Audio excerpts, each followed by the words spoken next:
nós, como seres humanos nessa sociedade, temos desejos, nos degladiamos com diferentes dificuldades, com diferentes situações, fazemos uso de nossa inteligência para tentar conseguir melhores situações, para conseguir que as pessoas gostem de nós, atendam a nossa expectativa, somos gentis, aprendemos a pedir por favor, aprendemos a dizer obrigado, aprendemos a interagir com os demais de modo a termos uma vida um pouco mais suave, digamos assim.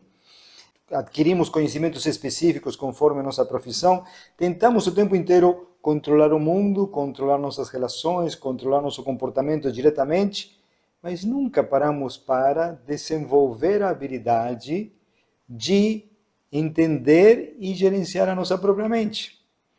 Então, claro, diante de uma situação qualquer, nós temos que dar uma resposta externa também. Mas muitas vezes, se a gente pudesse ajustar um pouquinho a perspectiva, o enfoque, a maneira como vemos a situação, provavelmente grande parte da carga emocional que atribuímos à situação, ao momento, desapareceria e ficaria apenas a situação sem o estresse emocional. Então, lidar com o ponto de vista diferente de uma pessoa querida é fácil se isso não estiver carregado de emoções, e de frustrações, e de desejos, e de angústias, e de expectativa. É só uma pequena diferença de opinião. Caso contrário, se torna na causa de um grande conflito.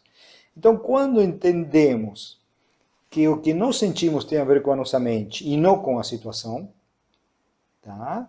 Quando compreendemos que minha mente está sempre interpretando qualquer evento, qualquer contexto, atribuindo um significado, e que faz isso usando como referência a nossa própria história de vida, a gente começa a ver uma luz no fim do túnel. Sempre vamos ter que dar uma resposta às situações externas, mas podemos fazer isso com muito menos estresse, com muito menos desgaste, com mais objetividade, com mais lucidez, com mais serenidade. Por quê? Porque conseguimos separar o que é a história de pensamentos, essa teia de aranha de pensamentos, conceitos que vão criando novelas em função do que vivemos, deixamos de viver, sentimos, deveríamos sentir, ou como as coisas deveriam ser e como as coisas são.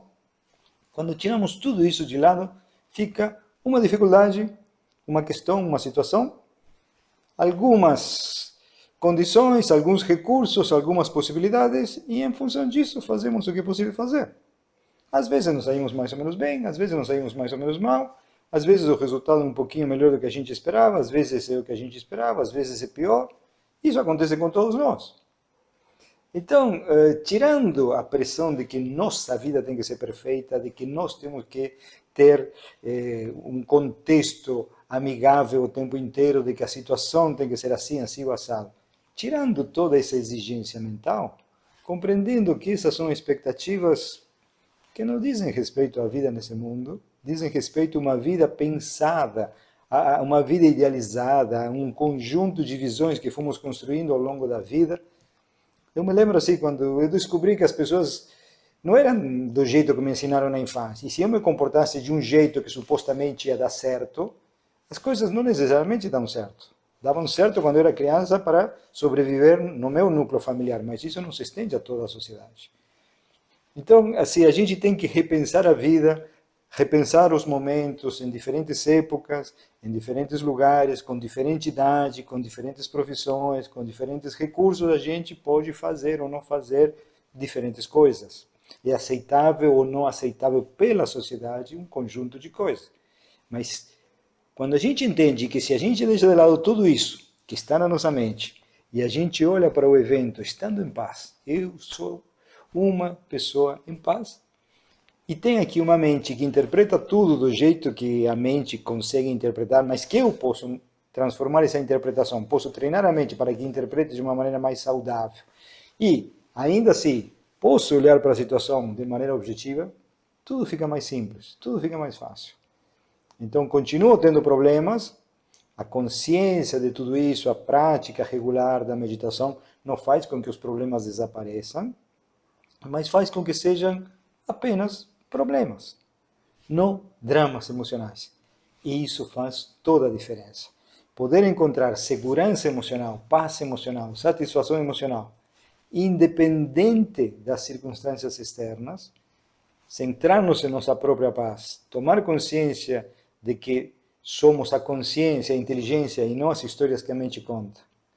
E a partir disso interagir com o mundo, fica fácil, fica pelo menos muitíssimo menos estressante, muitíssimo mais divertido. E essa é uma das principais vantagens, digamos assim, da prática continuada e que nos permite, junto com as aulas e tudo mais, compreender como a mente funciona e então aprender a usá-la. Nós demoramos um tempão para aprender a caminhar. Aprendemos a falar também, nos custou muito tempo, mas nunca nos ensinaram a pensar, a relacionar-nos adequadamente com os pensamentos, a mudar um pensamento, a fortalecer um pensamento e com isso gerar emoções, impulsos e desejos. Não nos ensinaram a diminuir um pensamento, a força de um pensamento, de modo a diminuir impulsos, desejos, comportamentos desagradáveis. Aos pouquinhos aprendemos isso.